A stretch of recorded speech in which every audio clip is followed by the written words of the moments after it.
My wife, son, and I moved here to the city of Norcross a little over 11 years ago.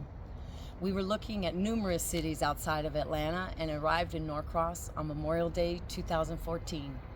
They were having their annual Memorial Day remembrance in Thrasher Park, and we immediately felt right at home.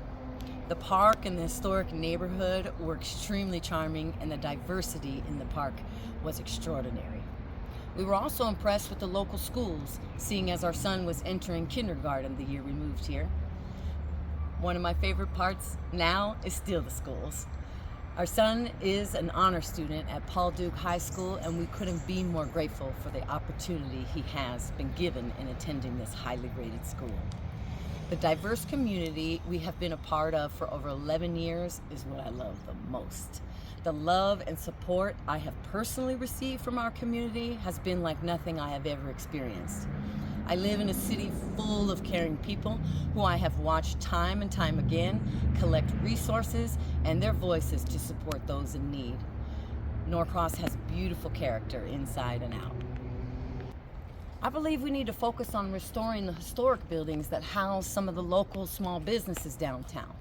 There's a lot of talk about the value of our historic look downtown, but many of the places are run down, causing dangers and costing business owners unnecessary expenses when running a small business is already one of the most difficult things to succeed at.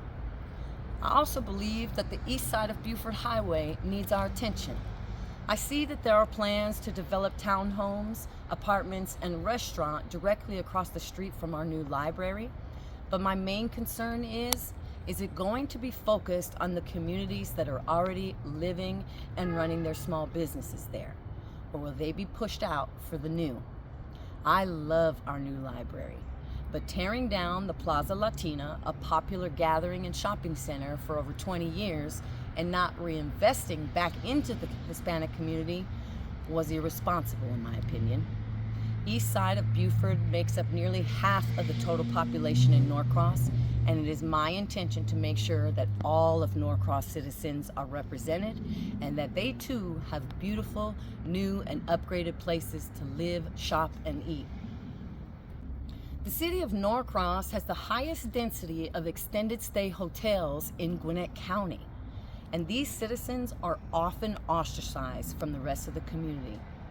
It is my understanding that roughly 20% of our police resources have to be used for the extended stay hotels.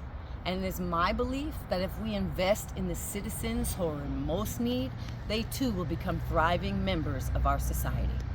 Being seen and appreciated is important for every human being in this city. The latest numbers show that the city receives $1.2 million from the Hotel Motel Fund. These citizens who are most in need are the ones funding our parks, and we should be thanking them by reinvesting in them. I would also love to see the trolley come back. I used to live in a beach town that had a bus specifically designated for the main strip of the town that only costs $0.25 to ride. I love jumping on that bus, and that's where I came up with the idea of implementing a local free transportation trolley years ago. And the city actually implemented it. With the help of a $10,000 grant from the Department of Economic Development Tourism, the city spent a little over $32,000 on the trolley. Unfortunately, the idea was abandoned when the trolley they purchased turned out to be what council members have labeled a lemon.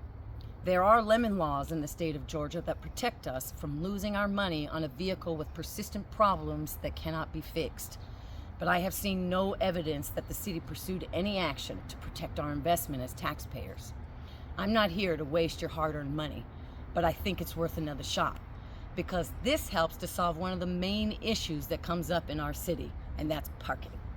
If we had a free or low-cost running trolley dedicated to transporting our citizens for events, shopping, and even local errands, we could increase tax revenue, ease the need for more parking, free up traffic, support sustainability, and reduce our carbon footprint. And if we had the extremely unfortunate luck of getting another lemon, I'll be certain to make sure our investment is protected.